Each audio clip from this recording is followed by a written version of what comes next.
Voy a presentarles algunas cuestiones muy sintéticas, no muy detalladas sobre algo en concreto, sino algunas consideraciones de haber investigado varios años al empresariado colombiano, pero haberlo hecho en una perspectiva histórica, no únicamente en términos muy elementales, no únicamente, digamos, tomando una fotografía del empresariado hoy en día, el empresariado colombiano, ¿no es cierto? Como la que se puede tomar, y ustedes lo pueden ver en las revistas, que es muy interesante, pero la perspectiva que tenemos en el grupo de investigación y historia de empresariado es mirar ese empresariado, no únicamente, digamos, la fotografía de hoy en día, sino tratar de entender y dar unos primeros pasos para mirar que ese empresariado de hoy en día no comenzó hace 10 o 20 años, que tiene, como cualquier proceso social y económico,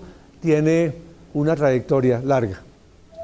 Y en este caso, lo que hemos estudiado es la trayectoria del empresariado colombiano desde mediados del siglo XIX.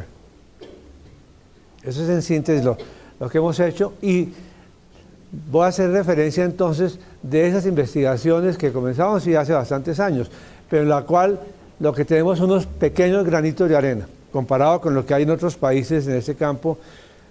Hemos puesto unos granos de arena, o sea que sabemos unas poquitas cosas, pero es mucho lo que nos falta por estudiar, y yo quiero señalar eso. Entonces no es una ciencia terminada, son aproximaciones para tratar de entender ese fenómeno del empresariado colombiano. Entonces la temática es mirar algo de sus orígenes, su trayectoria, y si uno dice muy bien, pero ¿para qué mirar el pasado y tal?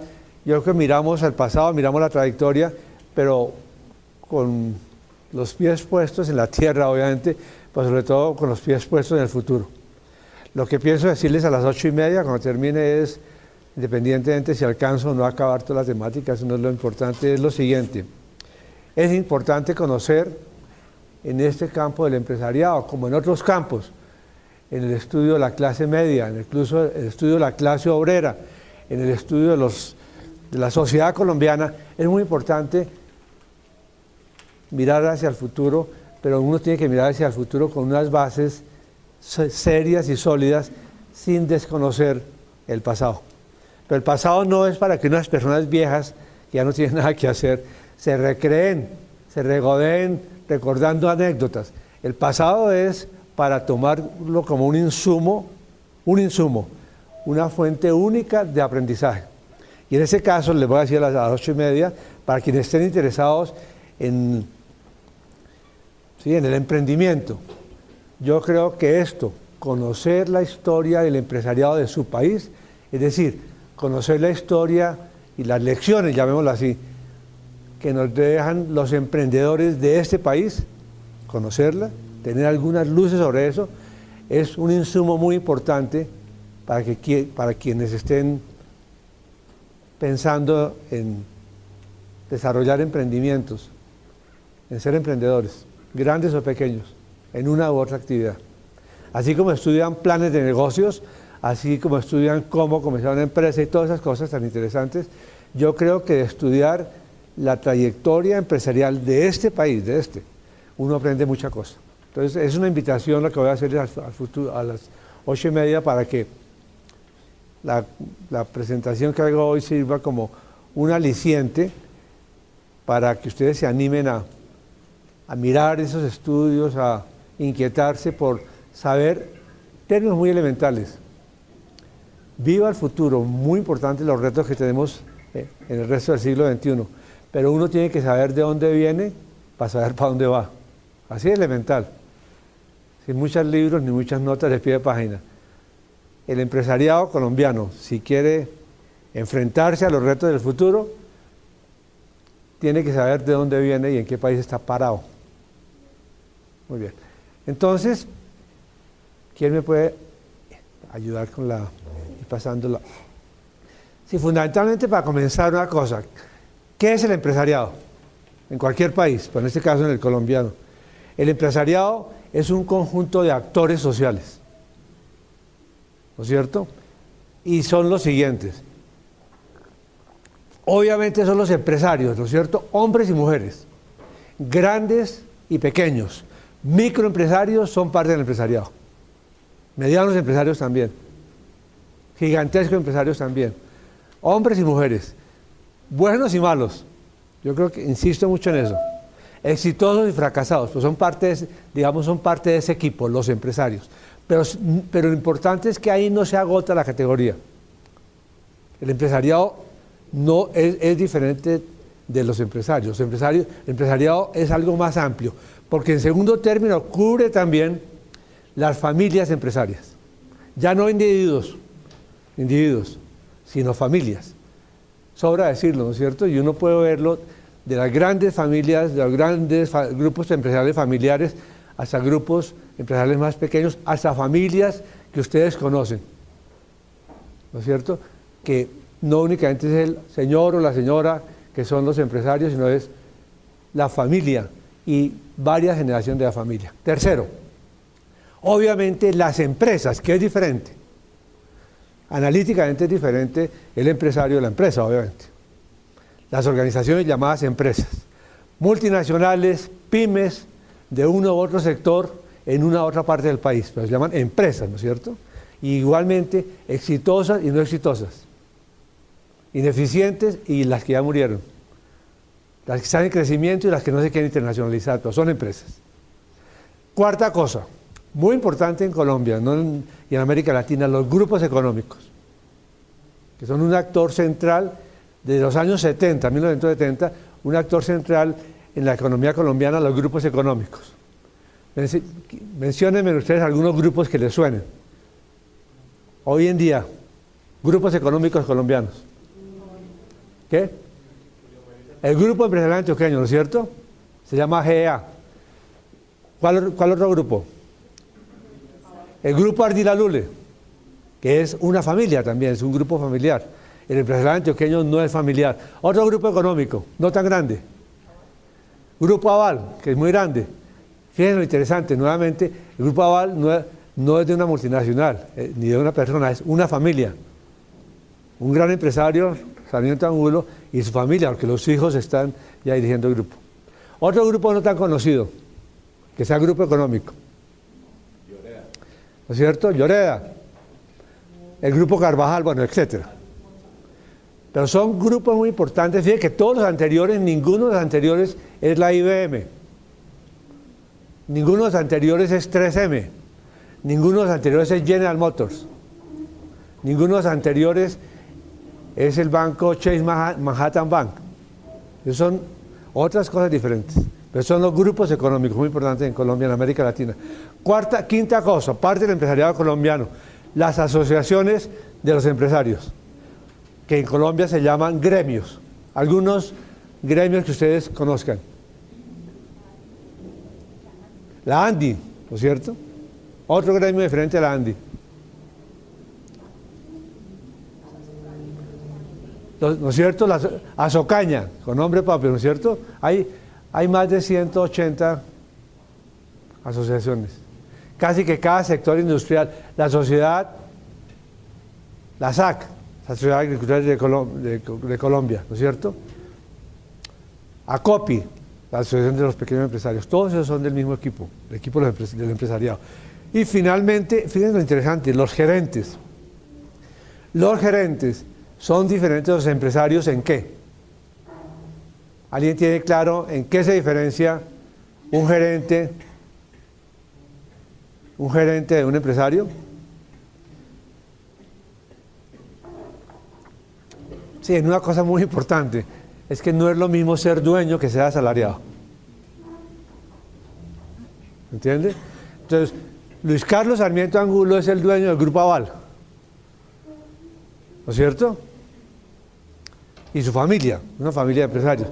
Pero él tiene muchos gerentes, entonces el gerente de uno de sus bancos posiblemente es el gerente, simplemente. Puede ser que gane muchos millones, pero si llega a haber algún problema de fondo y al gerente se le cruzan los cables, se le olvida que él es gerente asalariado, don Luis Carlos se lo recuerda cuando de golpe la junta directiva le dice muchas gracias, bueno, se va a retirar, arreglamos su retiro y tal, pero ya el próximo año usted no es el gerente del banco tal.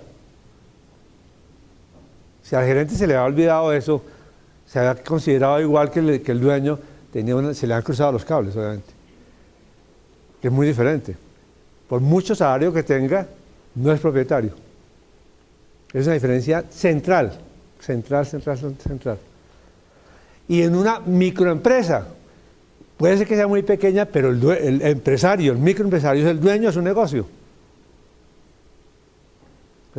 Bueno, finalmente algunas personas ponen como parte del empresariado las instituciones de educación de empresarios. Hay gente que está de acuerdo con esto, otras de que no, pero el punto es que las instituciones, las facultades de administración, ingeniería industrial, etcétera, yo creo que algún papel juegan, bien o mal, en la preparación de gerentes, sobre todo, y de golpe de empresarios.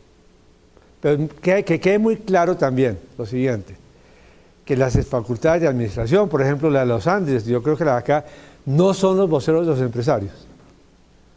Los voceros de los empresarios son los gremios. Y las facultades de administración de cualquier universidad, yo creo que pueden estudiar unas u otras cosas, pero la diferencia que tienen es que son independientes, que pueden opinar sobre, pueden investigar lo que les parezca y pueden escribir independientemente, pueden criticar o no criticar al empresariado, no alabarlo. Entonces, que es muy importante. La historia empresarial entonces no es para alabar a los empresarios, es para estudiarlos, que es diferente. Estudiarlos en sus aciertos y en sus desaciertos, en uno u otro momento histórico. Muy bien, eso es como una cosa conceptual. Lo que voy a mirar entonces es las características del empresariado, algunas características del empresariado colombiano, resultantes de los estudios que se han hecho en Colombia, que comenzamos a hacer hace 30 años, que han hecho otros colegas de otras universidades. Ya hay cursos de historia empresarial colombiana en varias universidades. Yo creo que hay por lo menos en cerca de 30 universidades a lo largo y ancho del país, hay cursos de este asunto. Historia empresarial con uno u otro nombre de su país. Pero bueno, de eso, de la investigación que se ha hecho acá en el país, que han hecho también muchos investigadores extranjeros, de la bibliografía existente uno dice, bueno, no me cuente cuáles son los libros, sino dígame rápidamente o relativamente rápidamente qué se concluye. Es lo que voy a tratar de hacer. Algunas características del empresariado. Entonces, primero, el empresariado colombiano contra lo que se pensaba cuando no se había estudiado. El empresariado colombiano no comenzó en 1900, sino comenzó mucho antes. Comenzó por lo menos desde mediados del siglo XIX. Es decir, 1900 y 1890 es cuando comienza el café. Cuando finalmente Colombia consigue un producto exportador, después de haber probado con el tabaco, con la quina, con el añil, con los sombreros jipijapa, etc., no encontraba un producto de exportación estable. Finalmente, hacia 1880, 1890 ya se abre el gran producto exportador de Colombia, que fue el café. Eso es muy importante, 1890. Y Colombia fue un país monoexportador cafetero, es decir, basada su economía en la exportación de café durante 100 años, hasta 1990, cuando se acabó el Pacto Internacional del Café. Pero lo importante es que cuando no había estudios se decía el desarrollo económico de Colombia, y en este caso el empresariado colombiano, empezó a partir del café, 1890 a 1900. No es cierto. Comenzó por lo menos 50 o 60 años antes. Eso es muy importante. Y comenzó sobre todo en Antioquia. Comenzó el empresariado antioqueño, vamos despacito, el empresariado antioqueño comenzó primero con la economía por allá desde comienzos del siglo XIX, desde la colonia, pero digamos, la economía minera en Antioquia, la minería no únicamente de veta, sino la minería de río corrido, ¿no es cierto? Como todavía existe. Eso viene de la colonia, pero ya digamos empresarialmente, es desde mediados del siglo XIX que en Antioquia, gracias a la economía minera, se desarrolla alrededor de la economía minera un comercio muy importante, y esos comerciantes antioqueños que recogían oro, ¿no es cierto?, que comercializaban el oro, que compraban alimento y vestido para los mineros que estaban desperdigados en toda Antioquia. Desarrollaron un espíritu empresarial muy importante. El origen del empresariado paisa, entonces, es la minería. No viene del cielo el espíritu empresarial antioqueño, viene de que nacieron en una tierra mucho más rica que la del resto del país. Y que oro es oro. Y tuvieron una liquidez que no tuvo nadie en el país. Pero lo interesante es que esa economía minera, o alrededor de la economía minera, se desarrolló unas aptitudes, unos valores, unas destrezas, unas capacidades empresariales, sin necesidad de ir a las universidades. Entonces los primeros grandes mineros, a su vez, fueron grandes comerciantes, que acumularon en comercio y en minería en Antioquia, y que luego, a mediados del siglo XIX, fueron muy importantes en la colonización del Viejo Caldas. Todo lo que es el Viejo Caldas, o sea, Caldas, Quindío y Risaralda, no viene de la colonia, es de 1850 para adelante, que es colonizado por los paisas. Pero en esa colonización paisa, así como hubo colonos pobres, hubo empresas de colonización de los empresarios antioqueños que habían acumulado riqueza y tenían capacidades de empresarios hechas en la tierra, en la lucha diaria de la vida, en la minería y el comercio. Esas empresas de colonización, y en Antioquia también entonces se desarrollaron. No había sistema bancario en Colombia formal, sino hasta 1923, que se creó el Banco de la República. 1923, ya hace poquito. O sea que antes, ¿cómo funcionaba? La economía funcionaba mucho con bancos familiares que fueron muy fuertes en Antioquia también. Entonces, fíjense que otra cosa importante, aún antes del café, la arriería, que todavía se ve en Colombia, en un país con una geografía tan difícil, con unos cuellos de botella tan grandes en las comunicaciones, la arriería de mulas, ¿no es cierto? Todavía yo creo que ustedes, espero que algunos tengan la oportunidad de ver eso. Arriería de mulas, ¿no es cierto? En los pueblos. Eso fue central en el desarrollo de Colombia y en el desarrollo de espíritu empresarial. Los grandes arrieros fueron empresarios que tuvieron que fijar precios, disminuir riesgos, manejar la incertidumbre, asociarse para negocios, tener buena fama para que les entregaran las mercancías, bueno, etcétera, etcétera, etcétera. Arriería a lomo de mula y también a lomo de buey. Entonces fíjense que lo importante es esto, antes de esa línea punteada, es decir, antes de 1890, ya hubo todo un desarrollo empresarial en Colombia, muy fuertemente en Antioquia, no únicamente en Antioquia, muy importante, pero sí muy fuertemente en Antioquia. Y ese desarrollo empresarial todo fue previo al café. Eso es lo más importante. Vivo al café, sin duda. A partir de esa línea, 1890, el crecimiento económico del país aumenta significativamente porque ya encuentra al fin un producto estable de exportación, ¿no? Y la industrialización de Antioquia, la industrialización en Colombia, las empresas manufactureras, especialmente de textiles, comienzan en la primera década del siglo XX y comienzan sobre todo en Medellín. Fabricato, Coltejer, bueno, las grandes textileras en Medellín, en Bogotá, Bavaria, que había sido creada en 1886, Cementos Amper en 1906, la empresa de energía eléctrica de Bogotá en 1901, ¿no es cierto? Y con los ingresos cafeteros, sin duda, que Colombia pasa luego por unas épocas de desarrollo por las que no ha pasado nunca antes. Pero en términos de lo que nos interesa del empresariado, ya había un empresariado formado, ya había unas capacidades empresariales aprendidas en la práctica. Eso es muy importante, muy importante.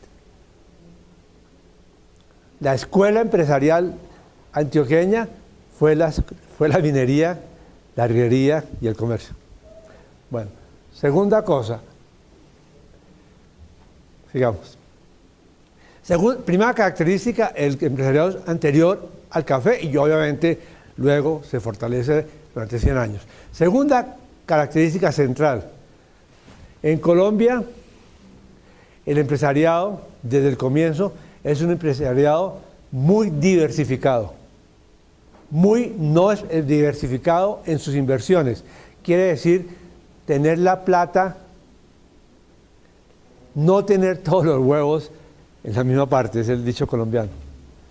Diversificar las inversiones para disminuir los riesgos.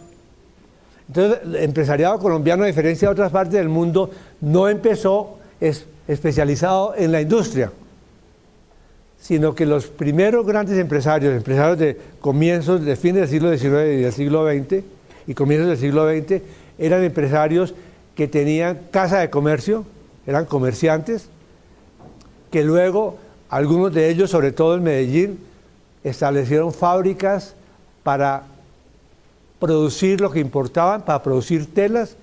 Los Echavarría y otras familias de empresarios textileros aprendieron el negocio porque eran comerciantes de telas. Tenían almacenes en Medellín donde la venta de tela importada era muy importante. Entonces conocieron el mercado, la tecnología, etcétera, etcétera, y luego montaron fábricas de textiles. Pero entonces, el empresariado colombiano, segundo, altísimamente diversificado, aún hoy en día. Y hoy en día ustedes, si miran los grupos económicos que hemos mencionado, se mueven no únicamente en el sector industrial, algunos. Miremos el grupo empresarial antioqueño, se mueve en el sector industrial muy fuertemente, ¿no es cierto? En cementos, por ejemplo, muy fuertemente, en alimentos, pero se mueve muchísimo en el comercio, siguiendo la tradición antioqueña, en el éxito, etcétera, almacenes éxito, etcétera. Pero se mueve también en las finanzas, ¿no es cierto? Tienen banco. Se mueven también en los medios de comunicación. Si ustedes miran lo que es el grupo de la familia Santo Domingo, por ejemplo, ¿no es cierto? El antiguo grupo Bavaria es un grupo muy diversificado.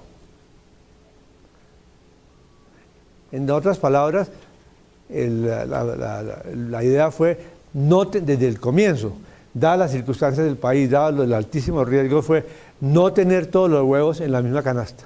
De manera que si uno se quiebra en el comercio, tiene un colchón de seguridad en cualquiera de los otros sectores económicos en que se mueve. Eso es muy importante porque no fue así en otros países. Eso es fundamentalmente latinoamericano. Con cambios y subidas y bajadas, pero el punto es, las grandes generalizaciones son estas, no los detalles. Porque obviamente, por ejemplo, los grupos económicos, en la década del 90, de 1990, hace 20 años, obviamente en una sola década, cuando vino la apertura de Gaviria en el año 90, en una sola década, entre el 90 y el 95, se dedicaron locamente a diversificarse, los grandes grupos que he mencionado, a meterse en el mayor número de sectores. Cuando llegaban los celulares, toda esa cosa, la telefonía celular, se metieron en eso, se metieron en medios de comunicación, y luego, cuando hubo una crisis económica, años después, en el 97, comenzaron a recoger, a no tener negocios tan variados, y Bavaria, por ejemplo, en el 97, decidió, el Grupo Bavaria, o Grupo Santo Domingo, dijo, nuestro negocio es la cerveza. Entonces, durante algunos años, 97 como hasta el 2005, vendieron muchas inversiones muy variadas, etcétera, etcétera. Eso tiene altibajos, pero la idea, en general, si uno va a caracterizar al empresariado de su país, es esa, que es diferente de otros países. Ustedes pueden encontrar el empresariado gringo muy especializado, empresarios o familias muy especializadas desde chiquitos únicamente en un sector industrial, o en ser grandes empresarios industriales, nunca metidos en 5 negocios y metidos a su vez en la tierra y en el comercio y en la minería. Porque tienen una historia diferente. Tercera característica del empresariado colombiano. Bueno, aquí son algunas preguntas, ¿no es cierto? Podemos seguir eso, sobre qué quiere decir.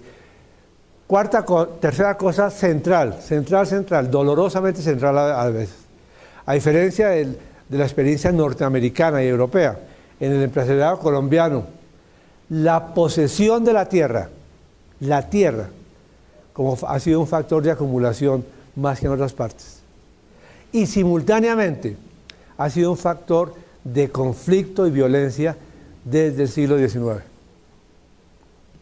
Todas las cosas terribles que estamos viendo hoy en día y que todos sabemos, ¿no es cierto?, por la posesión de la tierra, despojo de tierra, robo de tierra, restitución de tierra, toda esta cosa tan terrible que les ha tocado a ustedes vivir en sus primeros 20 años y a nosotros en nuestros últimos 20, eso es muy terrible, pero señalan que el empresariado colombiano se mata por la tierra.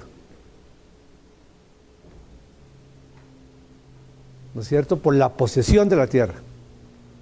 Y eso no ha sido en todo el mundo así. En otras sociedades más modernas o con otras trayectorias, eso no es así. No ha sido así. Entonces hay incluso chistes crueles de grandes empresarios. Alguno de ellos decía, pues en Colombia, cuando comenzó la apertura hace 20 años, decía un gran empresario en una conferencia, decía, en Colombia el empresariado, a pesar de querer ser moderno, sigue tan atado a la tierra que aún los empresarios industriales, si fracasan en aquellos años, 1995, 94, si fracasan porque les llegó la competencia por la apertura económica, si sus empresas se vuelven eficientes, no tienen problemas, decía el empresario, con mucha ironía, porque finalmente fracasó la empresa, cerraron la empresa, todo el problema terrible, pero les quedó el lote. Entonces dice, los sucesores del empresario están medio tranquilos porque el viejo les dejó el lote. Y el lote, aunque sea urbano, es finca raíz. Sobre esto es un tema muy complejo, pero es muy sui generis. Y en Colombia más que en el resto de América Latina. No estoy diciendo que la tierra sea mala, no en absoluto. Pero la posesión de la tierra, los grandes latifundios, la posesión de latifundios improductivos, por ejemplo, no es una actividad empresarial. Y simultáneamente con grandes latifundios improductivos, pues todos sabemos hay grandes grupos muy buenos y grandes empresarios muy modernos haciendo grandes desarrollos agroindustriales. Porque la realidad es que este país todavía es un país agrícola. Eso es lo importante. Entonces no es que sea malo la posesión de la tierra, lo que es inadecuado es la posesión por poseerla, por acumularla, por atesorarla independientemente de los medios y por no ponerla al servicio de una actividad productiva. Pero todos sabemos que en el campo de las oleaginosas, por ejemplo, y de los grandes desarrollos agropecuarios, Colombia tiene una gran riqueza y en parte esa riqueza es más de la mitad del territorio del país. Ustedes piensan en todos los llanos orientales, para productos lícitos e ilícitos. Pero bueno, cuarta característica. Sí, aquí son algunas consideraciones, pero podemos seguir adelante. Cuarta, muy colombiana. Esta cuarta es casi exclusivamente colombiana en América Latina. Colombia no ha sido un país de inmigrantes. Por eso, creo que fue el presidente López Miquelsen, dijo Colombia es el Tíbet de América Latina. A mediados del siglo XIX había 500 extranjeros en Colombia nomás, inmigrantes. A fines del siglo XIX desembarcaron en Buenos Aires 5 millones de inmigrantes, muchos de ellos desposeídos de cualquier cosa, desempleados, pero eran italianos e ingleses que desembarcaron en Buenos Aires, en el Cono Sur. Entonces, en Colombia, a diferencia aún de Venezuela, no hubo inmigrantes, o muy pocos inmigrantes. Tanto mirando las cifras absolutas como otras cosas, es muy impresionante eso. ¿Y por qué son importantes los inmigrantes? Porque se supone que los inmigrantes traían conocimiento, tecnología, capital humano, que estaban, aunque estuvieran desempleados, tenían contacto con el mundo industrial, digamos. Un inmigrante que llegara a Colombia o a Buenos Aires o a Bogotá en 1900 de Italia, aunque fuera desempleo, ya sabía lo que era el mundo industrial. ¿Entienden? Ya las fábricas no lo asustaban. Ya venían de una sociedad, digamos, industrializada, aunque fueran proletarios. Entonces en Colombia mínimo muy poquitos inmigrantes, pero con una cosa muy interesante. Los pocos que hubo llegaron a dónde iban a llegar, obviamente, a la costa, ¿no es cierto?, a los puertos. Entonces, Santa Marta, Barranquilla sobre todo, por eso hay colonias extranjeras, hay escasamente en Barranquilla. Santa Marta, Barranquilla y Cartagena. Y en el interior de la costa, los turcos de Lorica. Los turcos, los sirio-libaneses también fueron importantes para allá de 1900 para adelante. Pero eso es muy, muy diferente aún de Venezuela. Si ustedes van a Venezuela, hoy en día, en Venezuela hay una gran colonia, por ejemplo, española, en Caracas. Por eso ahí estamos en los restaurantes. Y una gran colonia portuguesa e italiana. Y si uno mira en Colombia, entre la gente que ustedes conocen y que yo conozco, y Darío y todos, y Blanca conocemos, tenemos muy poca gente que sea extranjera o de orígenes extranjeros. Si ustedes van a Perú, es muy diferente. Lo de los chifas, los restaurantes chifa, la comida chifa, es porque en Perú hay muchos inmigrantes chinos y japoneses. Aquí en Perú, aquí al ladito. Pero en Colombia no. Pero sin embargo, sigamos, lo interesante es esto. Lo interesante es esto. Colombia no fue polo de atracción. ¿Por qué? Fundamentalmente por la geografía colombiana. Mucho más chévere, digamos, desembarcar, aunque uno fuera casi sin nada, desembarcar en Buenos Aires, planito, se bajaba uno en Buenos Aires a conseguir trabajo en un país muy plano, muy rico. Nada que ver con bajarse uno en Cartagena o en Barranquilla y decir, bueno, yo quiero seguirle para abajo, con una topografía terriblemente bella, pero terriblemente compleja. El problema colombiano del transporte, de los cuellos de botella, viene desde hace varios siglos, pero hoy en día lo podemos ver todavía. Con muy pocos ferrocarriles, ¿no es cierto?, con un gran río Magdalena, muy complicado de navegar. Por eso lo están tratando de revivir. Fíjense lo interesante, hoy en día, y desde el gobierno de la apertura, hace 20 años, se comenzó a revivir el ferrocarril, se comenzó a revivir el río Magdalena, y sobre todo con un país hoy en día todavía muy incomunicado, con un sistema de carreteras, un sistema vial muy pobre, muy complicado. Entonces los extranjeros, sin mucha complicación, preferían irse para otra parte, en busca de oportunidades. Y si tenían capital, si no eran, digamos, desempleados o proletarios, si no eran capitalistas, digamos, empresarios, era muy riesgoso venir a un país donde para llegar a la capital, por ejemplo, pues se gastaban 3 meses. ¿No es cierto? Sin embargo, y los extranjeros, sin embargo, pues hubo algunos extranjeros en Antioquia, hubo algunos extranjeros en los puertos que mencioné y en Santander.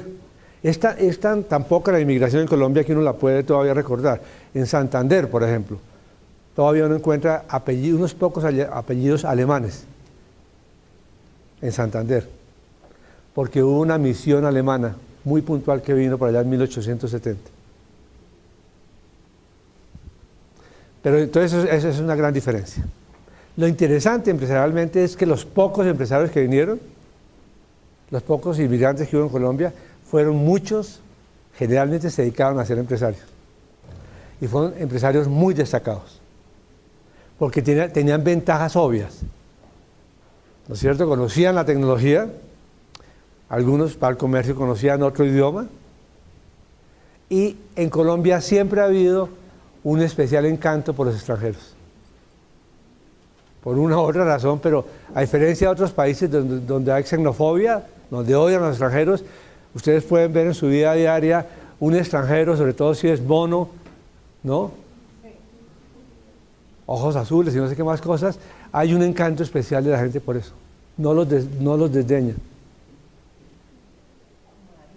¿No? Y de manera que eso yo creo que es muy importante. muy importante. Empresarios extranjeros muy destacados, por ejemplo, algún empresario extranjero o inmigrante que les suene a ustedes, que haya sido importante hoy en día o en el pasado. Bueno, les menciono uno, Santiago Eder, el tatarabuelo o lo que sea de los de la Manuelita de hoy en día, ¿no es cierto? Santiago Eder era de Estonia y llegó en 1860 y pico a lo que hoy en día es Palmira. Pero los Eder entonces es una familia de origen europeo, por ejemplo.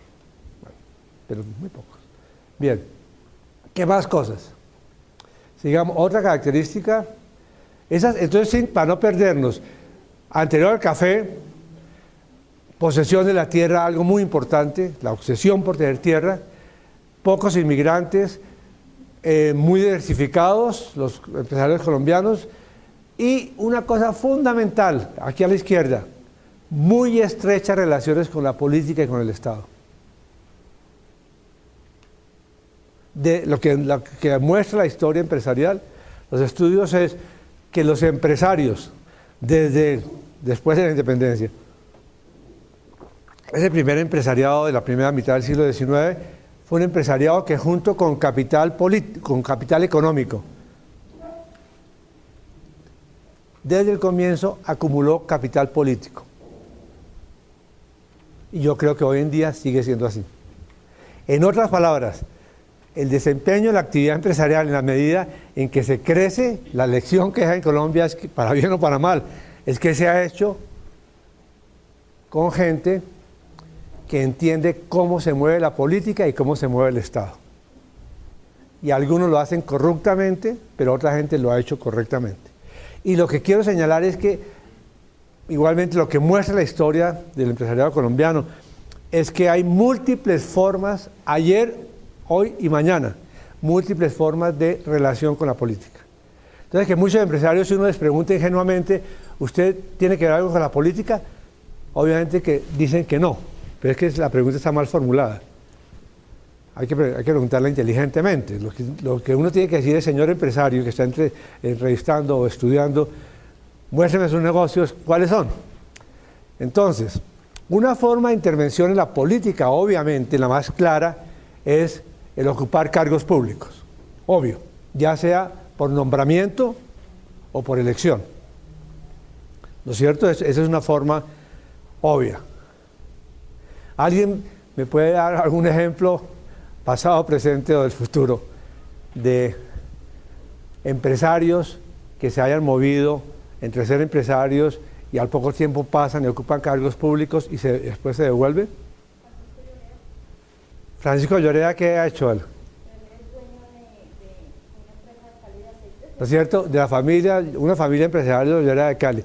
Y Francisco Lloreda, uno diría, pues en otro país, de otra cosa, Francisco Lloreda o otro Lloreda, el nombre lo de menos, pues se dedica a su industria únicamente. Y en este caso, ¿qué ha pasado? Lloreda, sí. Pero pueden ser otros, no nos preocupemos, no, yo pregunto por nombres propios para ilustrar simplemente, pero muchos... ¿El papá fue ministro? Sí, claro, claro, ¿no es cierto?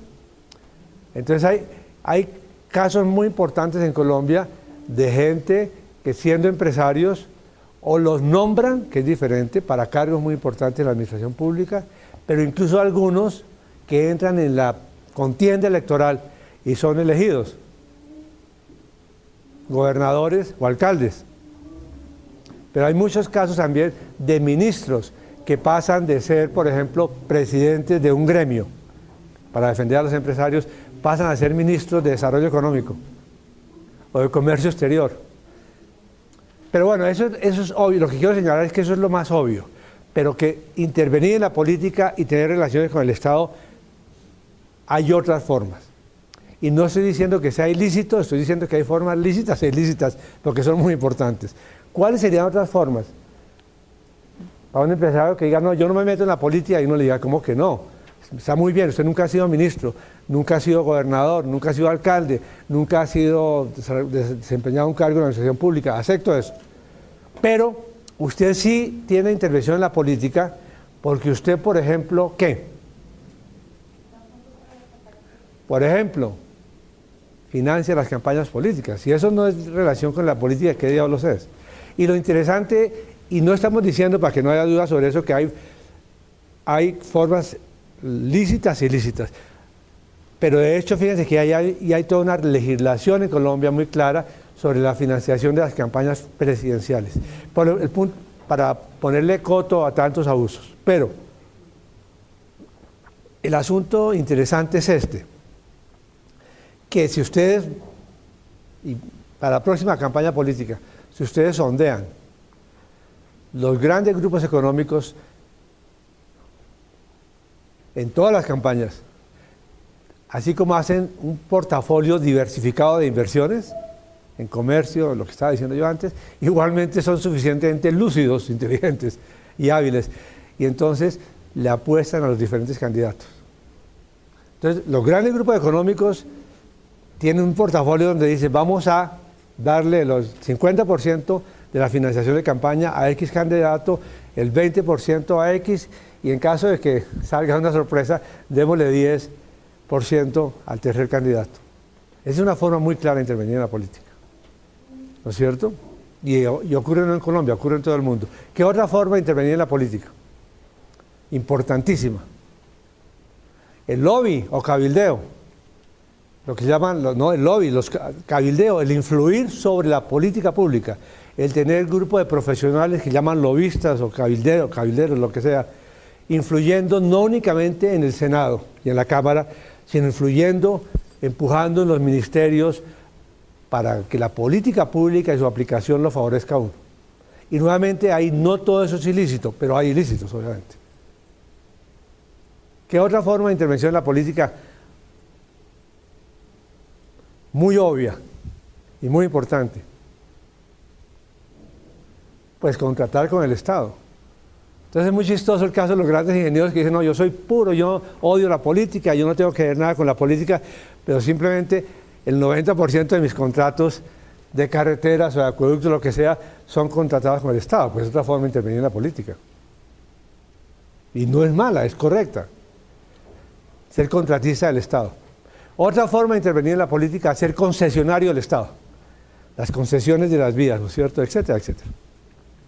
Otra forma también de intervenir en la política, que es legítima, es crear fundaciones para intervenir en la solución de los problemas sociales o en el agravamiento, lo que sea. Pero en fin, para los que están atrás especialmente, y para que no se nos olvide esto, quinta característica, o una característica muy importante es, la historia del empresariado colombiano muestra que si no es capaz de acumular capital político con esas formas, está más o menos perdido. Que no basta con el capital económico. Es complicado, pero es así. Bueno, ¿qué otra cosa? Creo que no hay más características. Sí, esas son las preguntas y las inquietudes que les he estado diciendo. Sigamos. Nos quedan 35 minutos. Esas son como, sí, unas 6 características, digamos, para caracterizar al empresariado de su país. Cada una de ellas se puede explicar en detalle. Detrás de cada una de ellas, lo que quiero señalar es cuál es la metodología.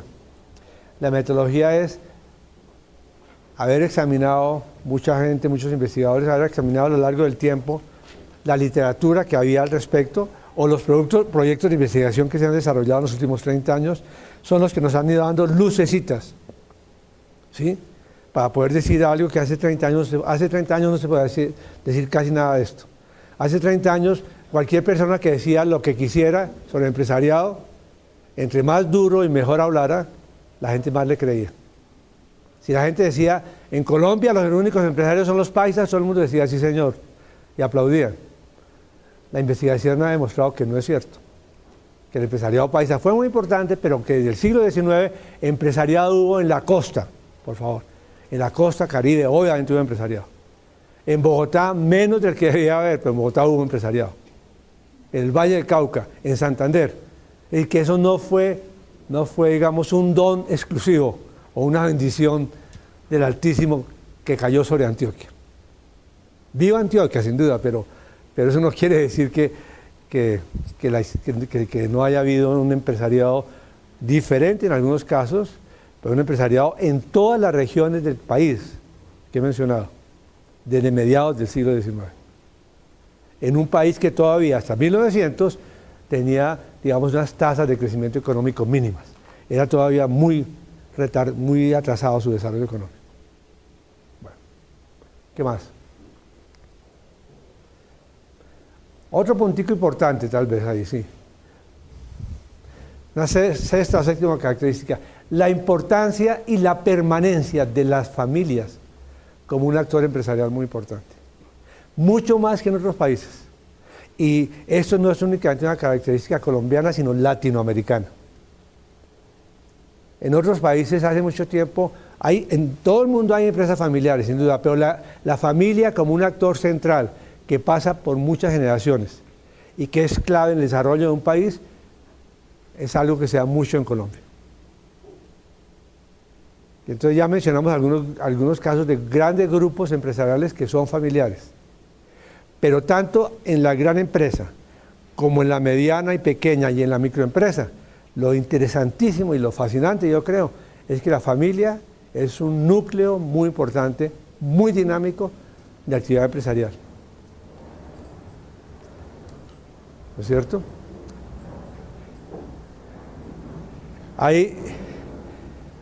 Y que las familias, sin duda que ustedes habrán estudiado eso, las empresas familiares, hay estudios que muestran que de golpe no pasan de la segunda o tercera generación, pero bueno. Pero el punto es que hay familias empresarias, que es diferente. Familias que en la primera, segunda, tercera, cuarta y quinta generación se han dedicado a la actividad empresarial, muchos a la actividad política, algunos a actividades ilícitas, como ustedes saben hoy en día, ¿no es cierto? Hoy en día pues hay familias que son muy ricas, en algunas regiones del país, que están en la cárcel, sus principales representantes, porque están en actividades ilícitas, pero lo que quiero señalar es que han sido muy importantes. Y en el sector y en la economía legal, pues como decía, siguen siendo un factor muy importante. Eso que estoy diciendo es clave. ¿Por qué? Entonces, las grandes multinacionales sin duda que son importantes, pero en esos países, y en Colombia en particular, las grandes multinacionales, gringas, alemanas,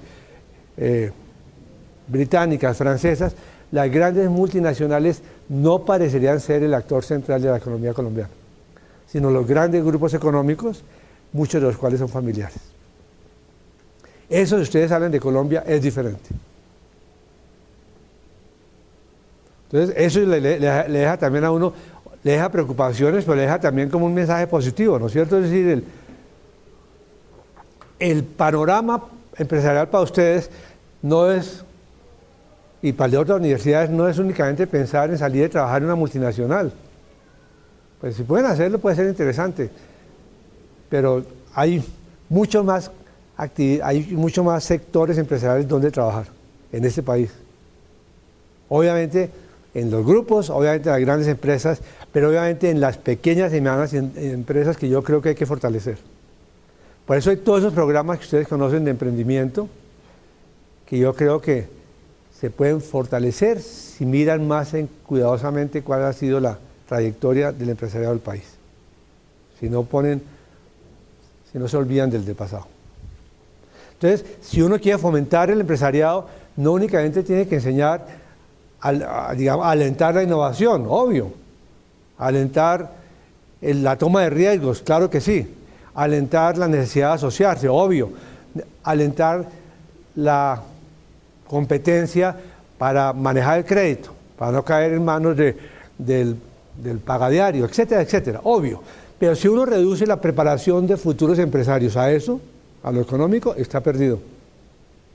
Si uno no le muestra que el empresariado ha tenido que moverse en todos esos factores económicos, claro que sí, pero segundos sociales y políticos, está perdido.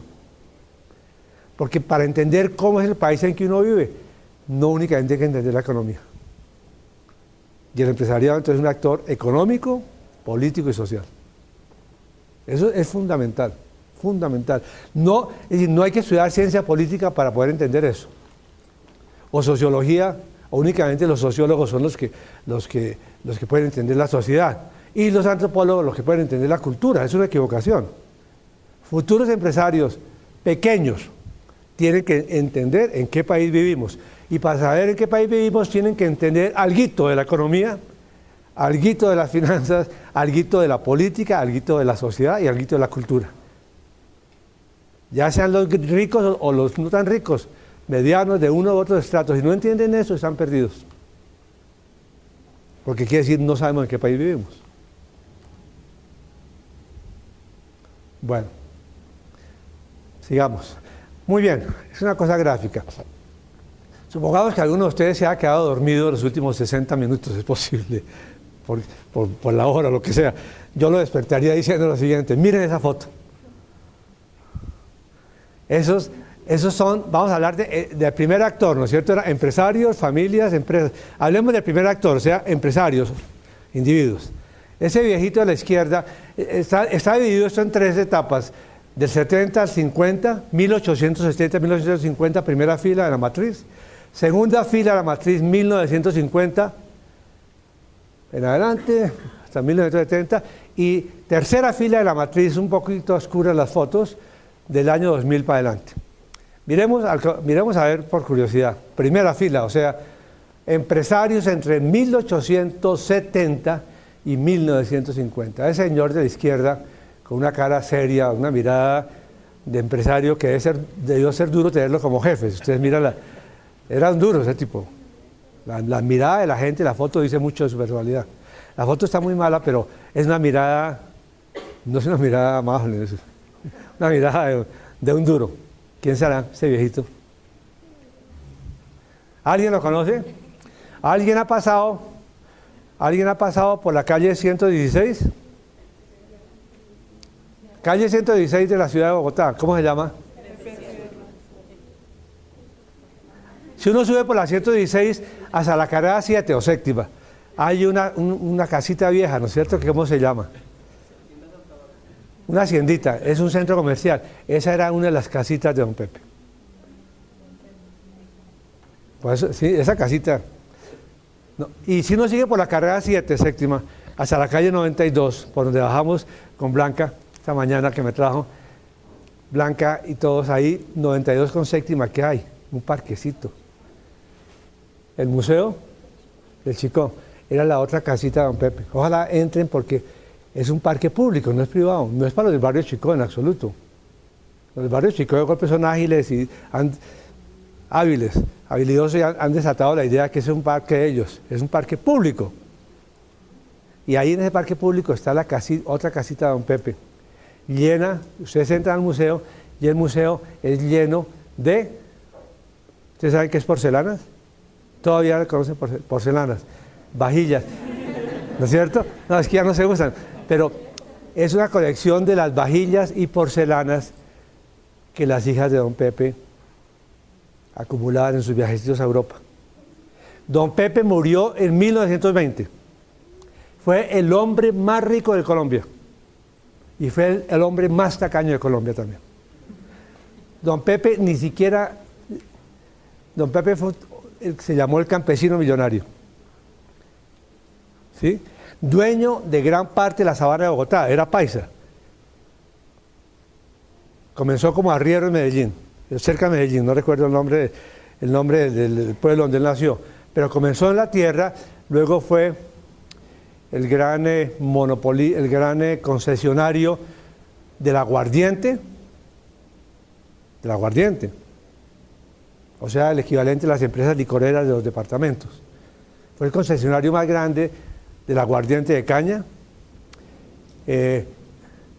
Nunca fundó industria alguna, no fue un industrial moderno, don Pepe. Completamente pegado a la tierra. El viejo decía, ahí lo muestro en el libro, decía, la riqueza más importante es la tierra. Y fue un acumulador de plata y de tierra. La fortuna de don Pepe al morir era equivalente a lo que los gringos pagaron por el robo de Panamá. Y era su ambición por la tierra, en lugar de dedicarse a la industria moderna, ¿no es cierto?, a modernizar, a hacer fábricas, a competir con Bavaria, a crear, él se dedicó fue a comprar tierra. Y si ustedes van de Bogotá a Zipaquirá, pues Zipaquirá, los estudiantes que estén de Zipaquirá, ¿no es cierto?, ahí cerquita miren una cosa que se llama Tibitó, ¿no es cierto?, las tierras del acueducto, esas son tierras de don Pepe. Y muy interesante porque no estudió nada, nunca salió de Colombia, las hijas sí, un viejo muy raro, digamos, pero más que un empresario, un gran negociante, el hombre más rico del país. Muy paisa, muy despreciativo, digamos, de las maneras y los modales muy refinados de la élite bogotana, que se lo tenía que aguantar porque era muy rico. Pues el tipo era feliz burlándose de todo eso, de las maneras refinadas de los bogotanos, distinguidos aparentemente, pero en la olla, sin plata, pero que se van a comer muy bien vestidos. Don Pepe era un chabacán muy chévere. Pero miren lo interesante. Hoy en día, que es muy interesante, su riqueza es muy grande, sus sucesores todavía tienen grandes haciendas en la sabana de Bogotá. Pero lo interesante es que no tuvo sucesión empresarial, no tuvo generaciones posteriores, ¿no es cierto? Han vivido la herencia, digamos. Pero hoy en día, o desde hace mucho tiempo, no hay nada que se llame el grupo de don Pepe Sierra, que debiera ser el grupo más grande del país. El grupo de Santo Domingo es de los años 50 y es fue de los más grandes del país. Pero este viejo, 40 años antes, no hubo reproducción de su empresarismo, digamos así. Porque más que empresario fue un negociante. Pero muy importante en Colombia. Nunca ocupó ningún puesto público. Pero imagínense la influencia que tenía sobre el gobierno nacional, porque al general Reyes, al viejo Reyes, que era el presidente del país, don Pepe le prestaba para pagar la nómina mensual de los empleados de Colombia, que era quincenal. Imagínense si don Pepe no tendría influencia en la política económica que había, aunque no había todavía economistas jóvenes, ni había universidades en inglés, ni nada de esas cosas. Había política económica, decisiones económicas que favorecían a unos y no a otros. Bueno, segundo señor, o si no me quedo ahí toda la clase, pero es interesante por su contraste rarísimo. Segundo señor, con una niña asada. La foto no es muy buena. ¿Quién será?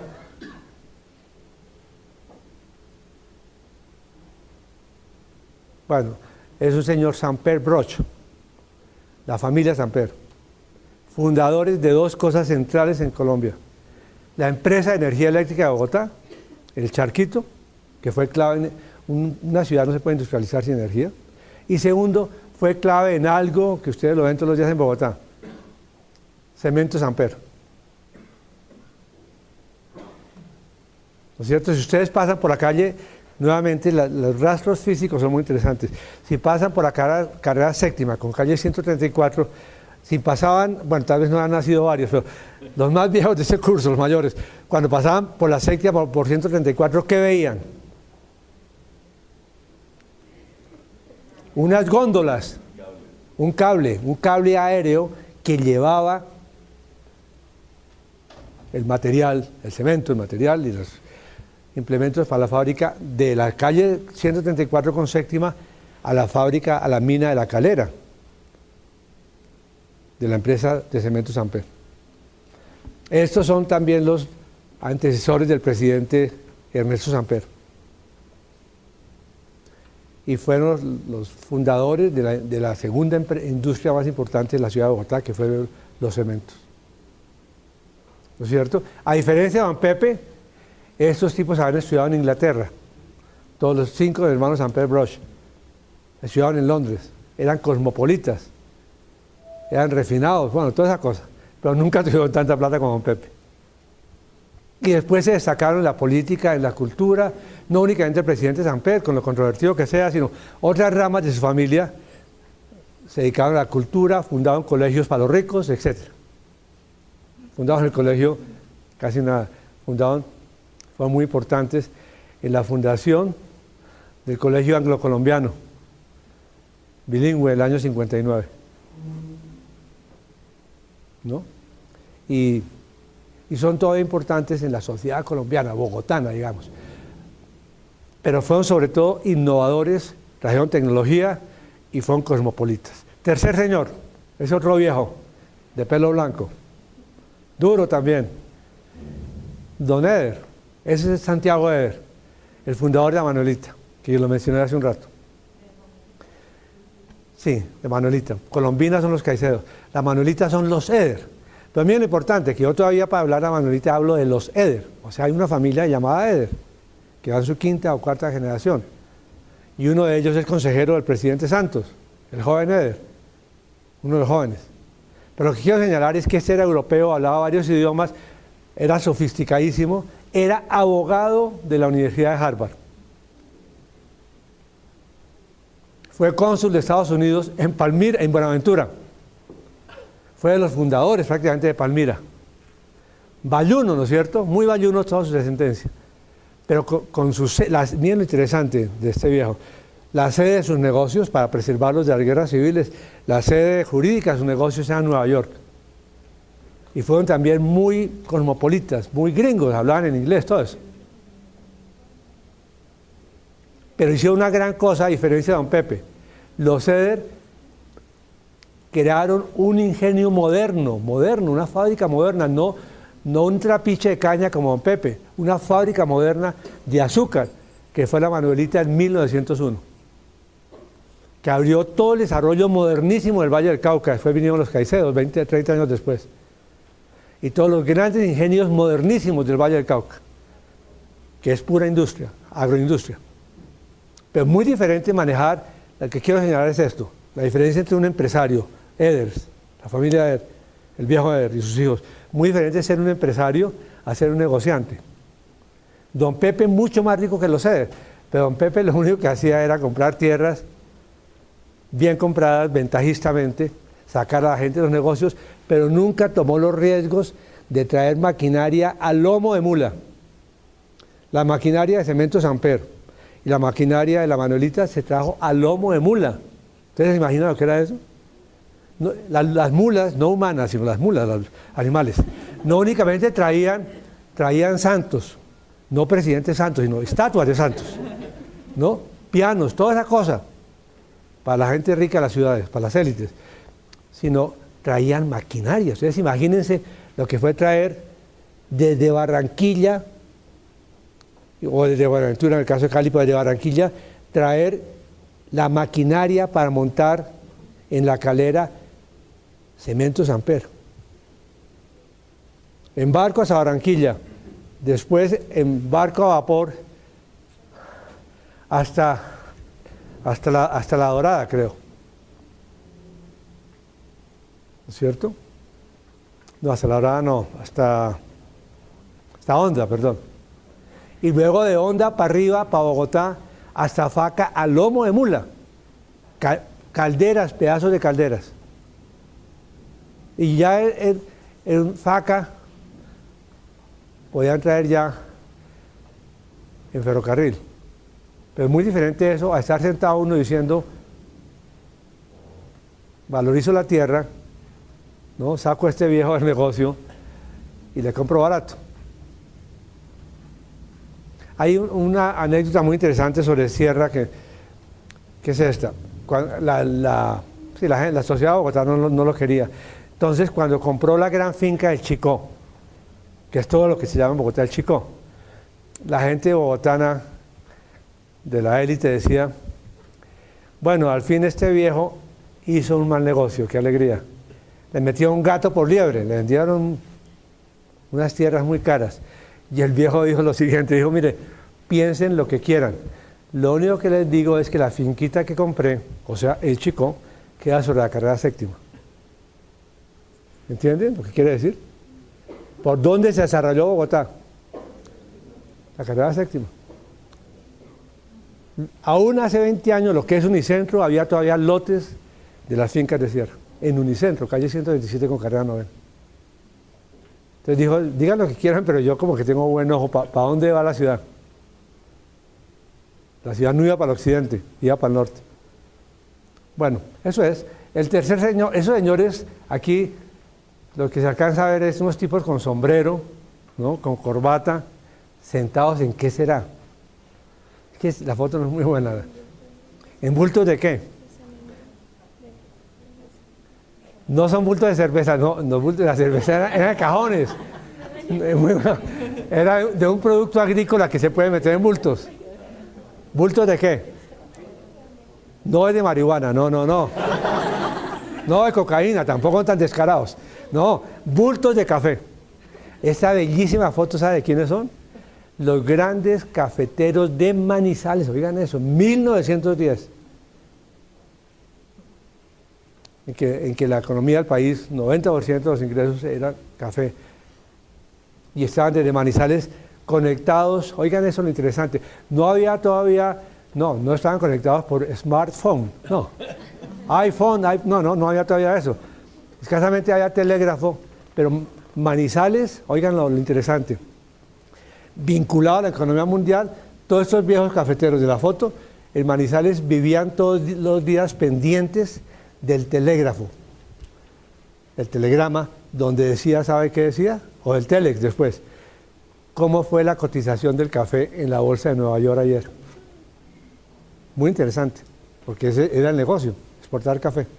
Pero bueno, esos son los cafeteros. Segunda línea para ir agilizando, quedan 10 minutos. Ese señor de 1950 adelante, señora de la izquierda, ¿quién será?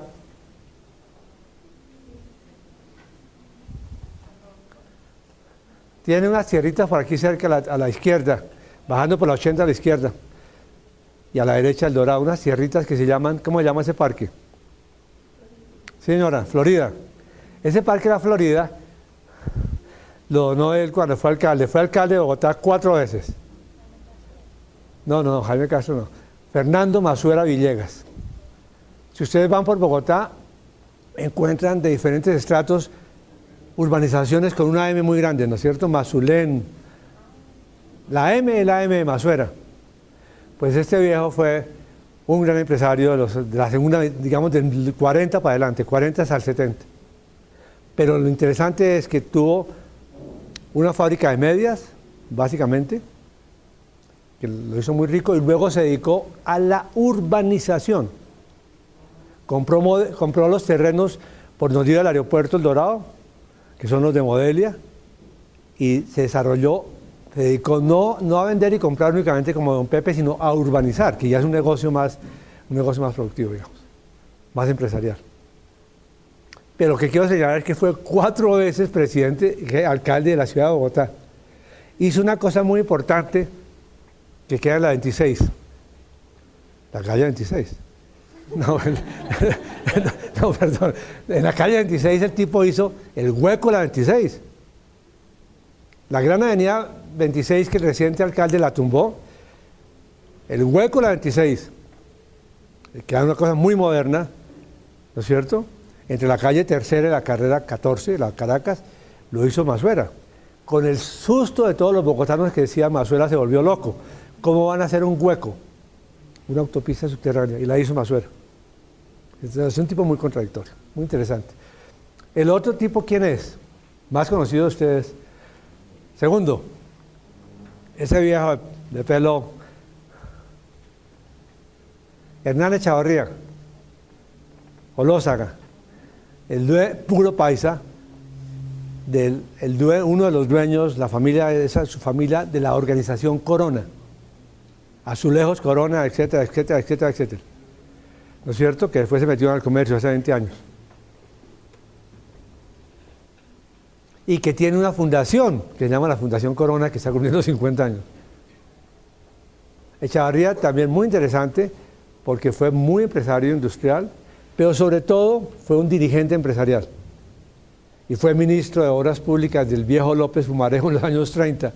Y en los años 90, cuando ya estaba próximo a morirse, fue de los que dirigió la campaña para tumbar a Samper. O sea, un empresario, dirigente empresarial, con ideas muy claras de la política, dónde estaba el poder. Y este tipo es muy interesante porque un poco contradictorio para mucha gente, porque es un crítico acérrimo, fue Echavarría, de los terratenientes. Y un crítico acérrimo del gusto de los empresarios, sus compañeros de clase, digamos, de clase social, quiero decir, el gusto de los empresarios por la tierra. Un crítico muy fuerte del latifundismo. Los latifundistas lo odian a Echavarría. Y era un tipo que era todo menos un revolucionario, obviamente. O sea, muy contradictorio para mucha gente. El último señor, que el siguiente más conocido, ¿no es cierto? Está todavía vivo.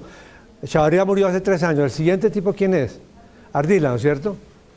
Empresario moderno de los años de la segunda década del siglo y uno del grupo económico más grande del país. Y el tercero, el cuarto murió, ¿no es cierto?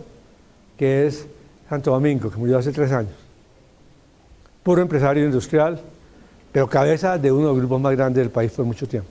Y muy controvertido también. Nunca ocupó cargo público alguno, pero los presidentes del país estaban pendientes de consultarle a Santo Domingo hace 10 años grandes decisiones. Como están pendientes hoy en día de si el señor de acá dice algo y del señor Ardila Lule, o si Sarmiento Angulo está en contra o a favor de alguna cosa, para el presidente y el gobierno de turno eso es muy importante. Que sigue revelando la interconexión entre el poder económico y la política. Bueno, 2000 para adelante la cosa cambia un poco, ¿no es cierto? Ya son tipos diferentes, aunque la foto sigue siendo muy oscura. Lo interesante es que no sabemos quiénes son. O sea que el país, a Dios gracias, ha cambiado un poquito. El empresariado ya no únicamente es los grandes empresarios de las grandes familias. Yo creo que en las últimas décadas ha habido una relativa democratización de ese país.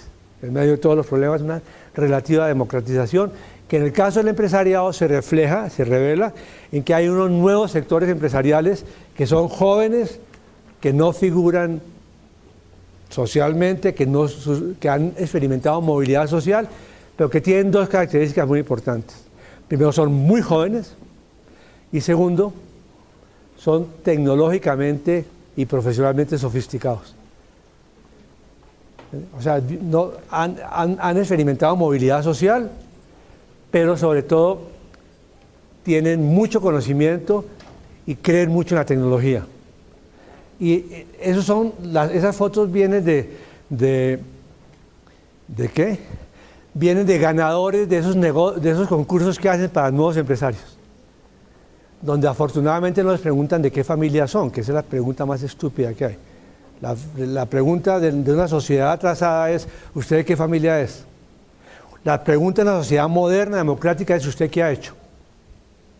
Entonces, como los concursos preguntan ¿usted qué ha hecho?, se los han ganado gente nueva, que me imagino que lo que muchos de ustedes quieren hacer, nuevos empresarios en sectores nuevos, tecnológicamente avanzados, más democráticos de lo que nos tocó vivir a todos nosotros, más abiertos, más modernos, más educados, es decir, en el sentido con mayor conocimiento. Pero fíjense que la sociedad es contradictoria. Esos 2 primeros tienen todos esos atributos. El tercer señor, ¿quién es? De la última fila. Sí, nadie lo conoce seguramente. Es el presidente de una de las unidades de negocio del Grupo Aval. Es el hijo de Luis Carlos Sarmiento Angulo. O sea que simultáneamente con nuevos empresarios están los hijos de los viejos. Y este señor de aquí de la derecha, ¿quién es? Este joven aquí.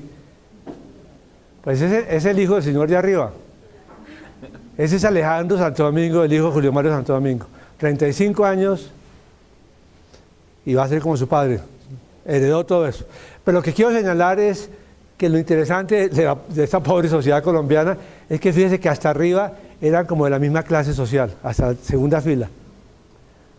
¿Sí? La tercera fila ya dice miércoles, este país como que se va modernizando al fin. Y modernizando quiere decir va siendo un país, en medio de todas las dificultades terribles que ustedes han vivido, y nosotros hemos vivido, es un país donde socialmente se está comenzando a abrir, donde ya hay mayores avenidas, vías de movilidad social para ustedes, que nos tocan a nosotros. Que todavía hay mucha injusticia, hay mucha exclusión, pero que dentro del mismo empresariado, que es el equipo del que estamos hablando hoy no estamos hablando de otro equipo, no estamos hablando del proletariado, que es un equipo diferente, no estamos hablando de los abogados, que es otro equipo diferente, estamos hablando de los empresarios, y el empresariado hoy en día sigue siendo es afortunadamente heterogéneo. Sigamos más adelante, una cosa que llamamos luces, sigue más adelante. En otras palabras, para terminar, miren, muy seriamente hablando, el legado histórico del empresariado tiene cosas buenas y malas, punto. No todo ha sido bueno y no todo ha sido malo. Tiene una serie de luces, aspectos positivos. Por ejemplo, la pasión por el trabajo duro. Por ejemplo, el buen olfato y el buen ojo del empresariado colombiano. Olfato y ojo, no únicamente paisa.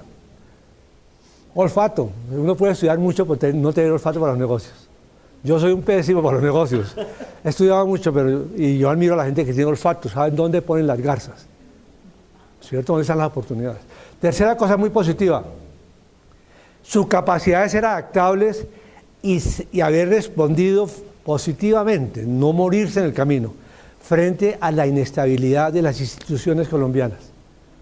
Es mucha gracia, créanme, mucha gracia la de los padres de ustedes, nuestros padres, bueno, no haber muerto en medio del caos colombiano de las últimas décadas. Entonces, en términos de empresariado, en lugar de sentarse a llorar porque el gobierno no es estable o lo que sea, se han adaptado a las circunstancias y han tenido respuestas creativas frente a los problemas del país. Eso son, como dirían los de otra época, son unos empresarios toreados en plazas muy difíciles. Un empresario colombiano, frente a de otras partes, tiene la ventaja de que aprendió a sobrevivir, en medio del secuestro, de la tentación de ser corrupto, lo que sea, es un empresariado fogueado en unas faenas muy duras. Es muy tenaz, muy chévere. ¿Qué más? Haber sobrevivido a la violencia es mucha gracia, sobra decirlo. ¿Qué más? Es muy heterogéneo socialmente, como ya dije. Otra cosita, yo creo que está buscando soluciones innovadoras y tecnológicas frente a muchos problemas sociales. Y lo que ustedes aquí, lo que me contaba Blanca y Darío, el centro del proyecto que tiene se llama innovación. Y muchas innovaciones son no únicamente económicas, sino innovaciones sociales. Ser innovador para resolver los terribles traumas que le quedaron a esta sociedad. Los terribles traumas de lo que va a ser el posconflicto requieren mucha innovación social. Pero miremos un poco las cosas negativas también. Las sombras. Esto no es positivo, es negativo. Las circunstancias del país han hecho que el ser un avivato, ¿saben lo que es, no es cierto? Vivo, que eso sea bueno, y eso es terrible. A los avivatos y la avivatez no se puede seguir estimulando, habría que desestimularla. Pero el legado de Colombia empresarialmente quiere decir que los avivatos han ganado muchas cosas, y eso es una lección muy triste y muy terrible. No es ningún chiste ser avivato. Es mejor ser, como dicen en varias partes, mucho mejor ser un nerd o un sapo, eso no tiene nada de malo. Ser un avivato no es ningún chiste. Y el empresariado colombiano cree que ha sido bueno eso. Segundo, yo creo que después de los últimos 10 años, el empresariado colombiano ha dado un paso adelante y uno atrás. En el sentido que después de la apertura y del cambio de modelo económico, se lanzó más a la lucha y trató de alejarse de la protección del Estado. Pero en los últimos 5 años o 6 años, nuevamente muchos sectores del empresariado, en lugar de lanzarse al mercado y de competir, han buscado nuevamente la protección del Estado. Miren lo que ha pasado este año. No lo de los pobres, sino de los ricos. Las protestas de muchos sectores de empresarios muy ricos. Eso es un paso hacia atrás. Si un empresario desaparece y pierde, pues es empresario. No puede ser que el Estado es bueno cuando le ayuda y malo cuando lo controla. Y entonces yo creo que hay un momento de transición muy complicado. Otra cosita, hay sectores empresariales que tienen una responsabilidad histórica, eso lo voy a leer, porque han constituido a desinstitucionalizar el Estado colombiano. Hay sectores del empresariado colombiano que son responsables de haber contribuido al paramilitarismo. Y eso es muy grave. eso no es ningún chiste. Y tendrán que tener un juzgamiento histórico. Porque han contribuido a que el país, las instituciones del país, no únicamente sean débiles, sino han contribuido a la corrupción y han contribuido a crear un paraestado, un estado paralelo. La gravedad histórica de eso no tiene límites. Es tanto la gravedad de eso que mucha gente no habla de eso. Pero afortunadamente yo creo que ya hay más claridad y ya se puede hablar un poco de eso, pero ahí y nadie puede decir que haya sido un sector específico, pero sí subsectores dentro de sectores que todo el mundo conoce, jugaron un papel que no tiene perdón de Dios.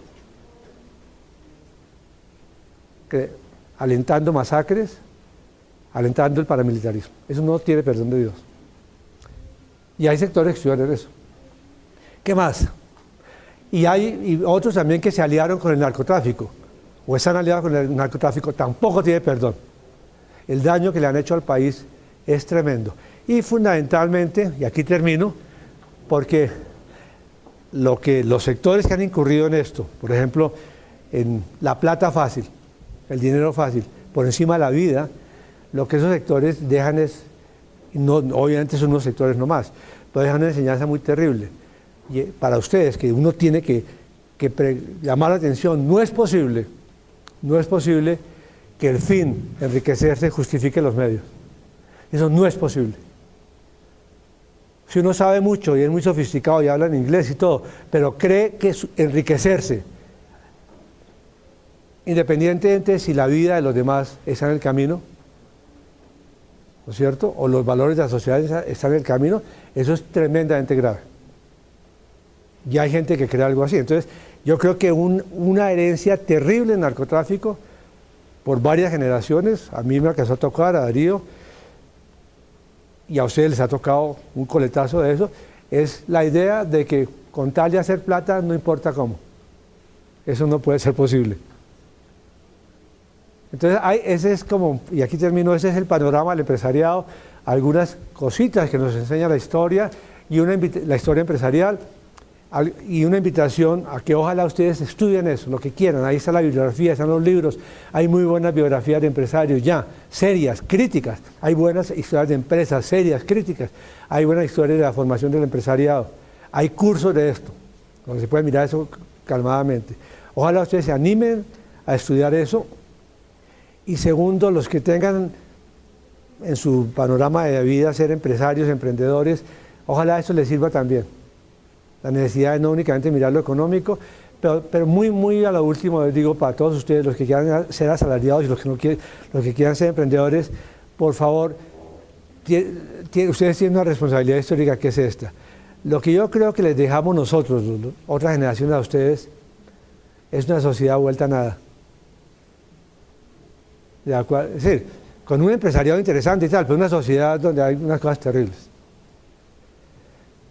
Y yo creo que el papel de ustedes es contribuir a que el futuro sea mejor que el que les dejamos.